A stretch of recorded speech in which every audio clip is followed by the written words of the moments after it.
Bismillahirrahmanirrahim. Assalamualaikum warahmatullahi wabarakatuh. Eh, Perkenalkan, kami dari kelompok 8 yang beranggotakan saya Anissa Fitria dan rekan saya Bella Nur Fadilah. Di sini kami akan menjelaskan mengenai kebijakan pengelolaan guru sekolah dasar, studi kasus kebijakan pendidikan di Kabupaten Gorontalo, Provinsi Gorontalo. Nah, untuk pemaparan pertama, saya persilahkan kepada Bella. Baik, sebelumnya izin off-cam karena terkendala jaringan. Selanjutnya,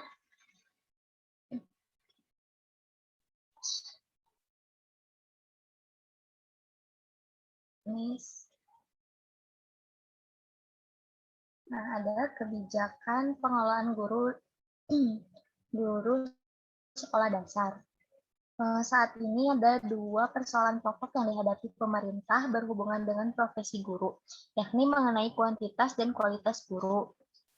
Dikaitkan dengan pengelolaan guru dengan sistem otonomi daerah telah melahirkan dominasi pemerintah daerah dalam pengelolaan tenaga guru. Kemudian persoalan klasik lainnya yang melanda profesi guru dalam konteks pengelolaan yaitu pertama, minimnya pengangkatan guru baru, kedua, panjangnya jalur birokrasi yang berlaku, ketiga, sulitnya sistem informasi data guru, keempat, rekrutmen dan promosi guru tertutup, kelima,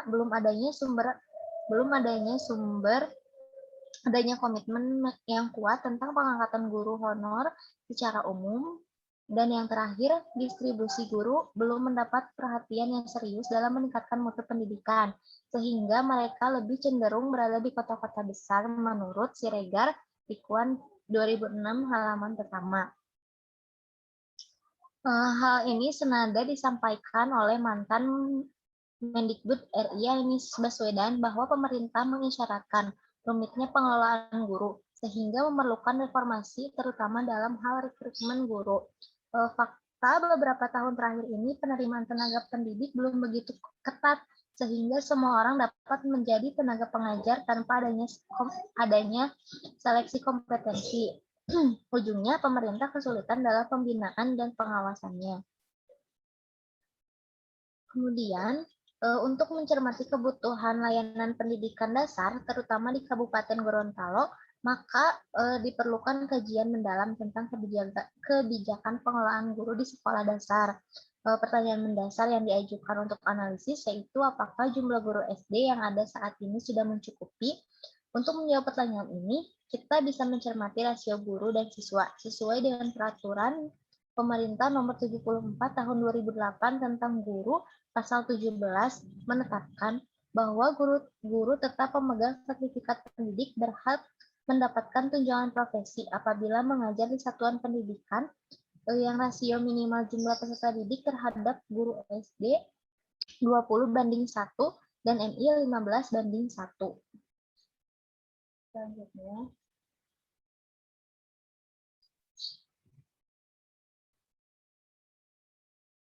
nah ini ada tabel rasio murid guru. Merujuk pada perhitungan dan laporan Badan Pusat Statistik Kabupaten Gorontalo tahun 2015 yang lalu, didapatkan rasio guru dibandingkan dengan jumlah rombongan belajar siswa SD berada angka 17:1. Seperti dalam tabel ini, yang 8.1, paling bawah ada Kabupaten Gorontalo. Artinya jumlah guru dapat dikategorikan sudah mencukupi dan sudah mengarah pada ukuran ideal. Tentu kondisi ideal ini memerlukan pengelolaan yang lebih cermat dan tepat, yang meliputi proses perencanaan, pengangkatan, penempatan, serta pembinaannya. Seiring dengan diterapkannya desentralisasi pendidikan, maka sebagian besar tanggung jawab dalam pengelolaan guru dialihkan dari pemerintah ke pusat daerah. Sedangkan peran pemerintah pusat hanya dalam pembuatan kebijakan nasional dan koordinasi. Berkenaan dengan perubahan tersebut, semua persoalan perubahan pengelolaan tenaga pendidik menjadi tanggung jawab bersama bagi pemerintah daerah dan pemerintah pusat. Sebagai konsekuensi, diperlukan analisis data yang sesuai dengan kondisi masing-masing daerah dan sekolah dalam kerangka penetapan kebijakan pengelolaan guru yang baik. Selanjutnya,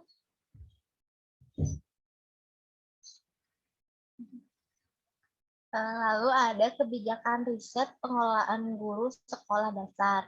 Metode yang digunakan dalam kajian ini yaitu analisis kebijakan yang dikeluarkan oleh pemerintahan Kabupaten Gorontalo dengan unit analisis yang meliputi analisis kondisi real data kependidikan yang terkait dengan perencanaan dan analisis kebutuhan guru serta distribusi dan pengembangan kompetensi guru. Kajian ini itu termasuk dalam penelitian kebijakan karena prosesnya kajian ini dilakukan pada atau mengkaji terhadap persoalan-persoalan masyarakat yang mendasar sehingga hasilnya itu bisa direkomendasikan kepada perancang kebijakan untuk mengambil tindakan secara praktis dalam memecahkan suatu masalah.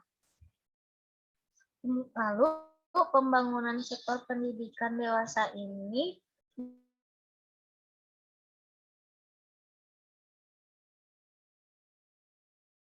modal utama dalam pembangunan daerah. Namun permasalahan yang dihadapi saat ini adalah secara geografis Kabupaten Gorontalo memiliki wilayah yang sangat luas serta memiliki wilayah pegunungan yang cukup banyak sehingga pemetaan pendidikan, kondisi guru, dan penempatannya belum memperoleh perhatian secara maksimal. Selanjutnya, berdasarkan kondisi real ditemui banyak sekolah yang jumlah siswanya itu berkurang dari tahun ke tahun karena letak antara satu sekolah dengan sekolah yang lain itu saling berdekatan, tidak lebih dari 1 kilometer atau dapat ditempuh kurang dari 20 menit.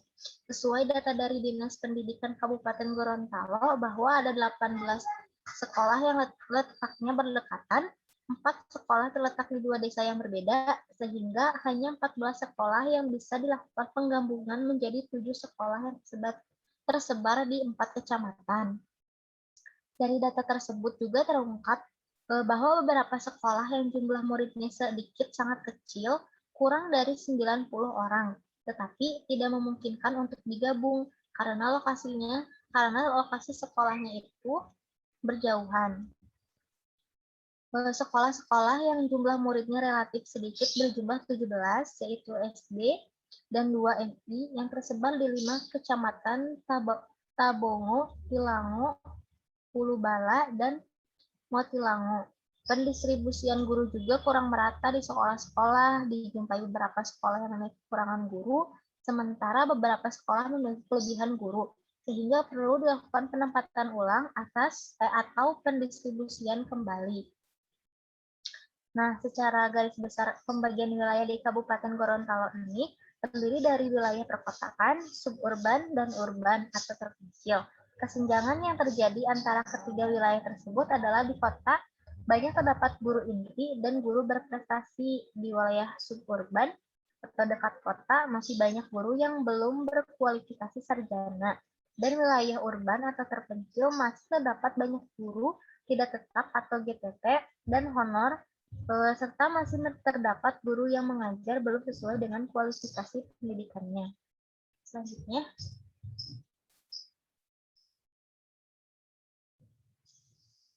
selanjutnya. Nah, ada kebijakan pengelolaan guru sekolah dasar di Kabupaten Gorontalo. Berdasarkan data jumlah siswa SD atau MI, 46.112 dilayani oleh guru sebanyak 2.639 orang, di mana sebanyak 1.864 guru yang belum memenuhi kualifikasi sarjana yang tersebar pada 18 kecamatan di Kabupaten Gorontalo. Dengan mencermati kondisi tersebut, maka diperlukannya upaya pengelolaan tenaga pendidik yang lebih efektif dan efisien. Berikut ini dikemukakan beberapa strategi kebijakan yang telah dilaksanakan oleh pemerintah Kabupaten Gorontalo yang berhubungan dengan pengelolaan sumber daya guru dalam menjawab persoalan perencanaan, penempatan, pendistribusian, dan pembinaan guru. Selanjutnya,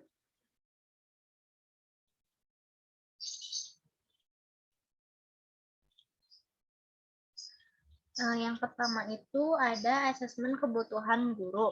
Asesmen kebutuhan pendidikan adalah komponen-komponen dalam pendidikan yang meliputi personalia dan sarana prasarana fisik sekolah. Kaitannya perencanaan kebutuhan guru dan gedung sekolah. Asesmen kebutuhan tentang tinggi rendahnya angka putus, kecenderungan arus murid, peta lokasi sekolah, keadaan dan keadaan penduduk usia sekolah.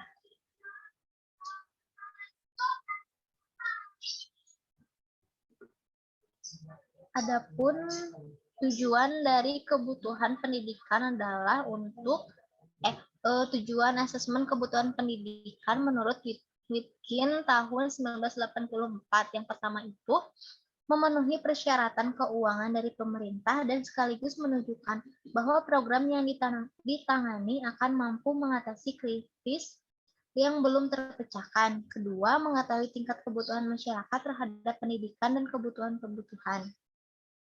Ketiga, mencapai suatu konsensus mengenai tujuan perencanaan tingkat lembaga dan antar instansi terkait dalam satu wilayah. Konsensus itu kesepakatan bersama. Yang keempat, mengetahui mana program yang bersifat inovatif dan dapat mendukung memecahkan masalah atau memperluas kegiatan belajar dan dapat mendukung berbagai pihak. Yang kelima itu memperkirakan berbagai kemudahan fasilitas dalam pengembangan kegiatan ekstrakurikuler, dan yang keenam memperbaiki dan pengembangan pengajaran serta pelaksanaan kurikulum secara efisien. Yang ketujuh menganalisis kebutuhan informasi dan pelaksanaan program. Nah, dalam hal ini pemerintah Kabupaten Gorontalo seharusnya wajib berperan lebih besar dalam penyelesaian rekrutmen dan pengangkatan guru. Masyarakat juga wajib diikutsertakan dalam menentukan kriteria penyelesaian dan dalam penyeleksian guru-guru dan kepala sekolah. Nah, selanjutnya itu ada beberapa rekomendasi terkait dengan sistem rekrutmen dan penempatan guru menurut Suwandi tahun 2007. Yang pertama itu kebijakan yang berlaku tentang penerimaan atau rekrutmen guru dipertahankan sesuai dengan prosedur rekrutmen pegawai negeri sipil. Yang kedua, sistem pengangkatan guru diatur dan menjadi kewenangan pemerintah pusat dan penempatan ke daerah didasarkan pada kebutuhan sekolah dan perencanaan daerah.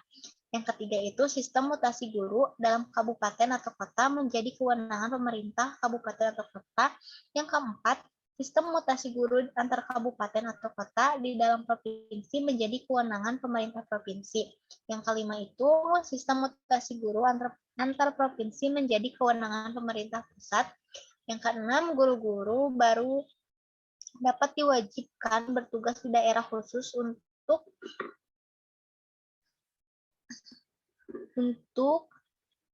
masa kerja sekurang-kurangnya selama 2 tahun. Selanjutnya,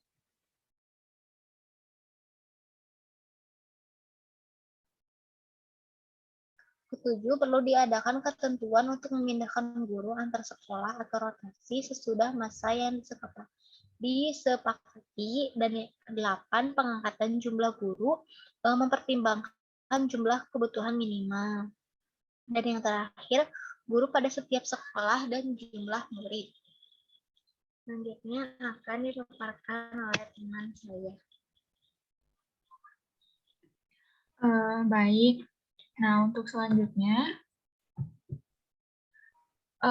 strategi kebijakan yang dilaksanakan oleh pemerintah Kabupaten Gorontalo. Yang kedua yaitu ada distribusi guru melalui participatory management dan juga redistribusi guru dari kota ke desa. Nah, model distribusi guru melalui participatory management dapat dipahami sebagai pemberdayaan guru untuk ikut serta mengambil keputusan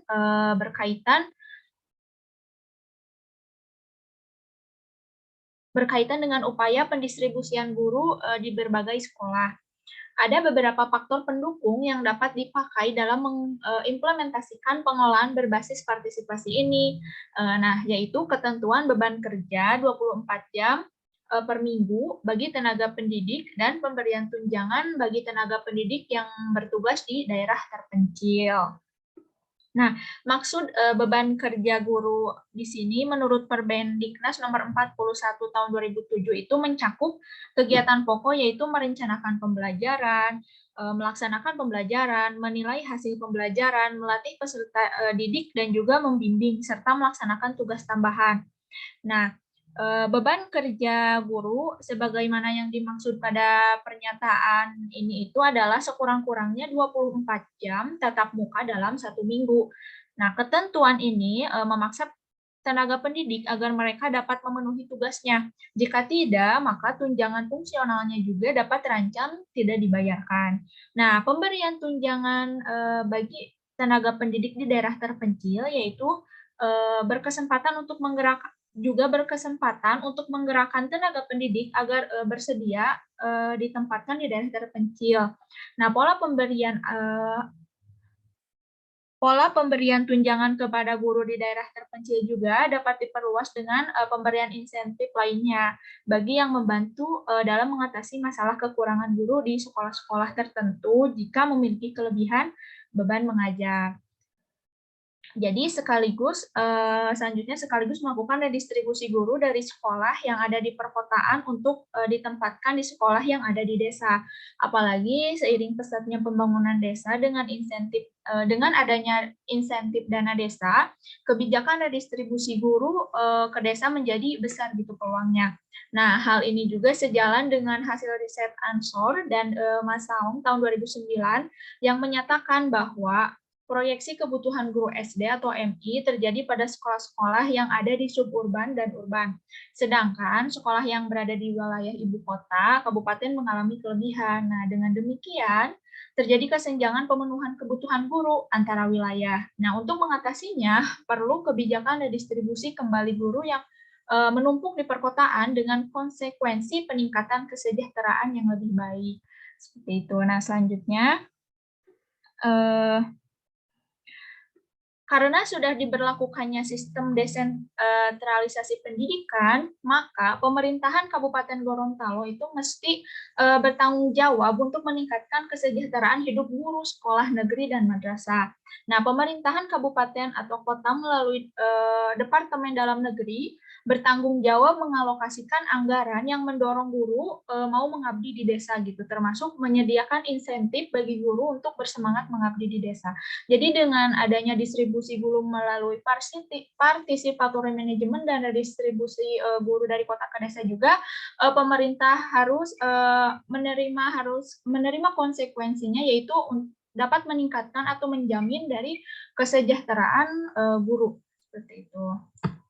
Selanjutnya, nah, strategi kebijakan selanjutnya yang dilaksanakan oleh pemerintahan Kabupaten Gorontalo yaitu adanya manajemen kelas rangkap atau multigrade.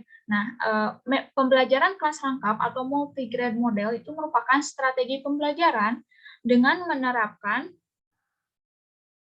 perangkapan kelas atau 2 kelas atau lebih dan perbedaan tingkat kemampuan yang dilakukan oleh seorang tenaga pendidik dalam waktu yang bersamaan.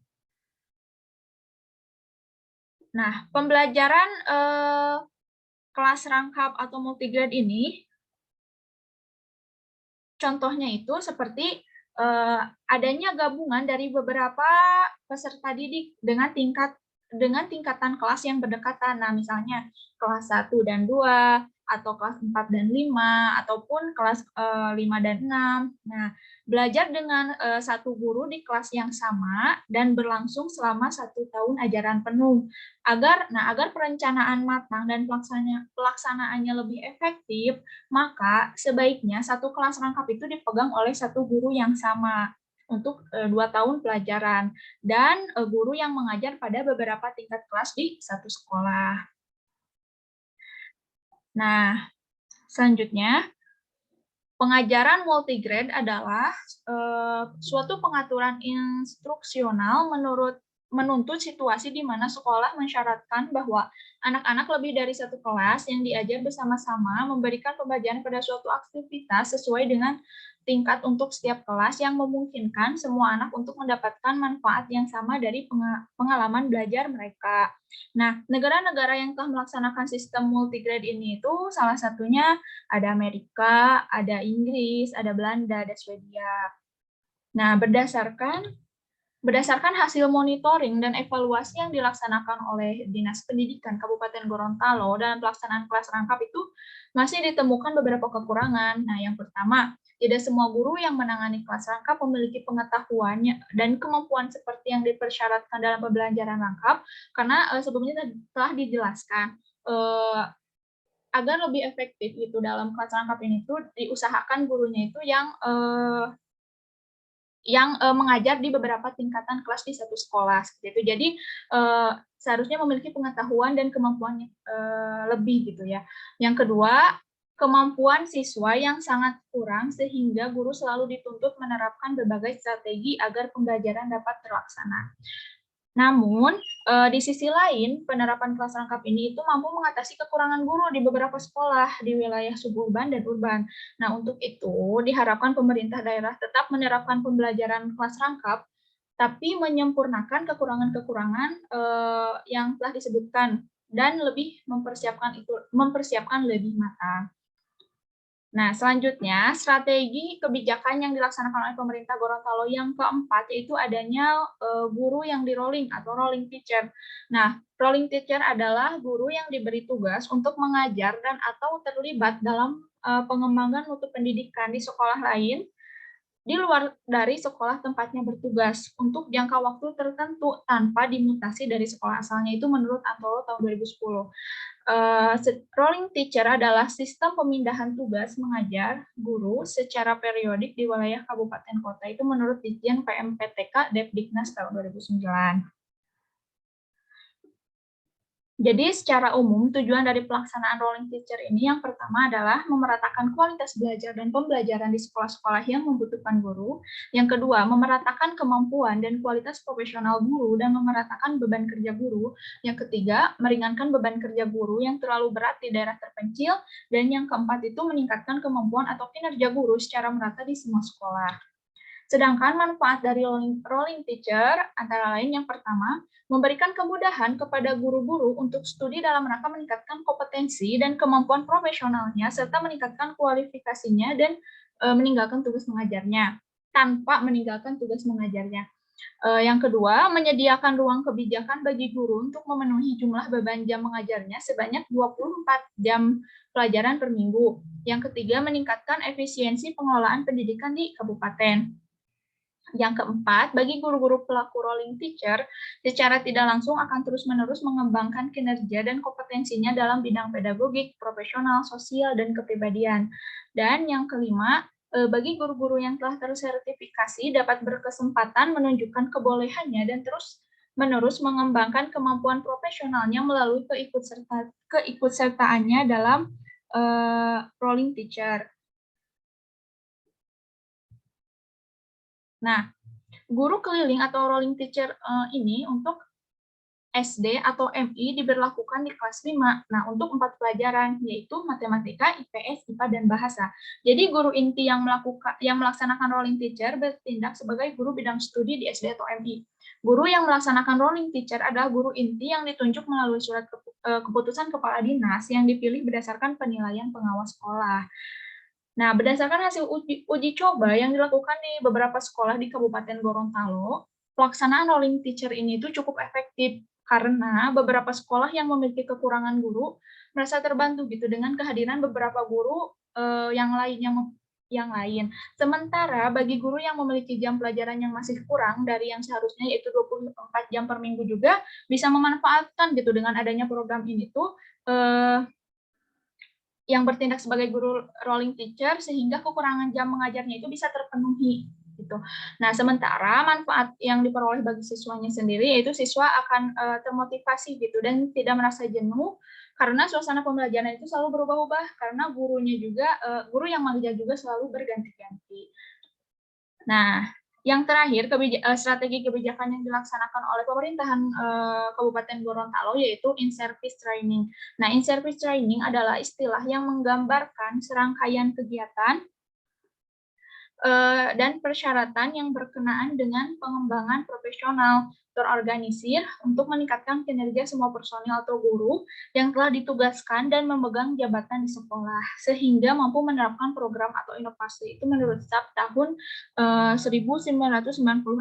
Nah, sedangkan menurut Purwanto tahun 1984, in-service training ialah segala aktivitas yang diberikan dan diterima oleh para aparat pendidikan, yaitu tenaga pendidik, kepala sekolah, dan sebagainya, yang bertujuan untuk menambah dan meningkatkan pengetahuan, pengalaman guru-guru, dan kecakapan dalam menjalankan tugas dan kewajibannya.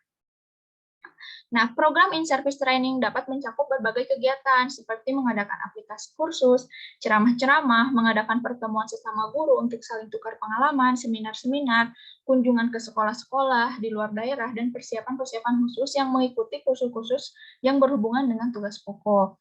Nah, kegiatan in-service training ini adalah salah satu faktor kunci dalam pengembangan profesional guru dan memberikan peningkatan pengetahuan melalui peran aktif guru. Itu menurut Saiti dan Saitis tahun 2006. Jadi in-service training ini itu diterima sebagai metode yang efektif gitu untuk meningkatkan pengetahuan, keterampilan, dan kepercayaan diri secara positif dari guru.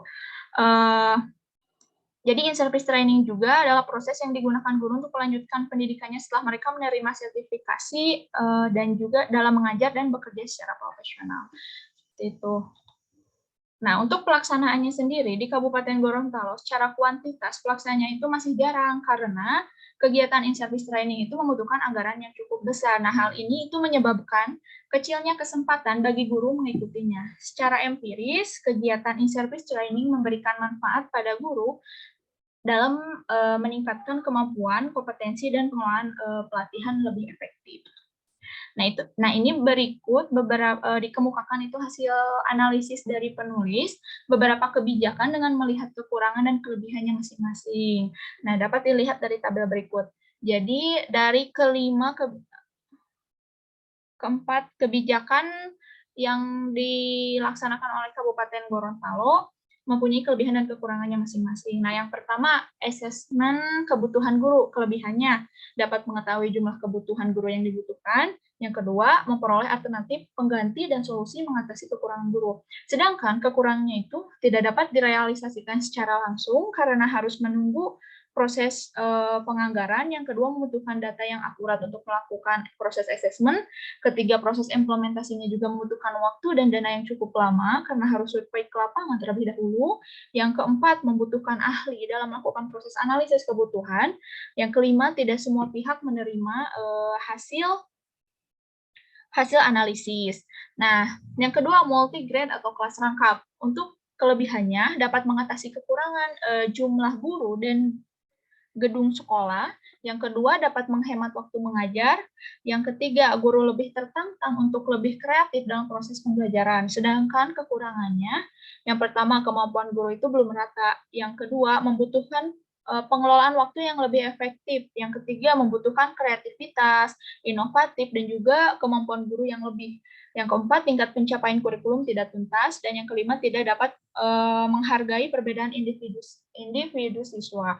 Nah, yang ketiga, rolling teacher. Nah, kalau rolling teacher, kelebihannya yang pertama, kekurangan jumlah guru dapat diatasi, memperoleh guru yang berkualitas, membantu guru untuk mencukupi jumlah jam mengajar, dapat meningkatkan kesejahteraan guru karena memperoleh insentif, guru merasa tertantang untuk terus mengembangkan kompetensinya, kualitas pendidikan dapat disebarkan kepada sekolah-sekolah tujuan, suasana mengajar lebih fresh karena guru sering berpindah-pindah atau berganti-ganti. Sedangkan kekurangannya itu secara geografis, sekolah di wilayah saling berjauhan dan tersebar di beberapa wilayah. Membutuhkan perencanaan yang lebih matang dan membutuhkan tenaga yang lebih fit karena guru-guru harus berpindah-pindah tempat mengajar. Nah, yang terakhir, in-service training, kelebihannya meningkatkan kemampuan dan kompetensi para guru, pengelolaannya lebih efektif, sedangkan kekurangannya itu membutuhkan anggaran dana yang cukup besar, kemungkinan akan banyak jam kosong di sekolah karena kelas itu ditinggalkan oleh guru untuk mengikuti kegiatan training ini. Nah, terus selanjutnya materi yang diterima tidak berkesinambungan dan membuat peserta jenuh. Yang ketiga, waktu pelaksanaannya sangat terbatas dan peserta kurang inisiatif. Dan yang terakhir, tidak semua guru memiliki kesempatan untuk mengikuti kegiatan pelatihan tersebut. Nah, dari keempat kebijakan yang dilaksanakan di Kabupaten Gorontalo, menurut penulis sendiri, yang paling efektif atau kebijakan yang paling efektif adalah rolling teacher. Kenapa? Dapat dilihat di sini itu kelebihannya yang paling banyak, itu mempunyai kelebihan yang paling banyak dibandingkan dengan kebijakan-kebijakan yang lain gitu. Karena kebijakan ini membawa dampak positif bagi siswa, guru maupun kepala sekolah. Misalnya, sekolah yang memiliki keterbatasan guru baik secara kuantitas maupun kualitas itu dapat teratasi gitu. Dengan adanya rolling teacher, sekolah tersebut memiliki tambahan guru dengan mutu yang lebih baik. Jadi secara regulasi juga kebijakan pelaksanaan rolling teacher ini sudah dituangkan dalam peraturan daerah masing-masing sehingga implementasinya lebih kuat dan terarah. Nah, adapun kesimpulan dan saran dari penulis, kesimpulannya, kebijakan yang telah diterbitkan oleh pemerintah Kabupaten Gorontalo dalam pengelolaan sumber daya guru, di antara lain yang pertama, asesmen kebutuhan guru, pembelajaran kelas rangkap multigrade, rolling teacher, dan in-service training. Nah, dalam pelaksanaannya itu dijumpai bahwa masing-masing kebijakan tersebut memiliki kelebihan dan kekurangan masing-masing yang sudah disebutkan sebelumnya. Hasil analisis menunjukkan bahwa alternatif kebijakan yang paling efektif itu adalah kebijakan rolling teacher, karena kebijakan ini banyak memberi dampak yang positif dibanding dengan dampak negatifnya, serta jenis kebijakan ini juga dianggap paling sesuai dengan kondisi wilayah Kabupaten Gorontalo. Sedangkan yang disarankan oleh penulis dari hasil analisis ini disarankan kepada pembuat kebijakan agar sebelum mengeluarkan kebijakan harus melalui proses analisis dampak dari kebijakan dan dalam pelaksanaannya secara berkelanjutan dan konsisten.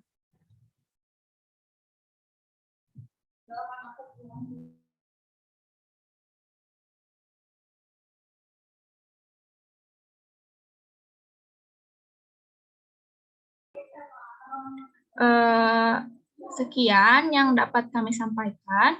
Mohon maaf apabila terdapat banyak kesalahan. Terima kasih.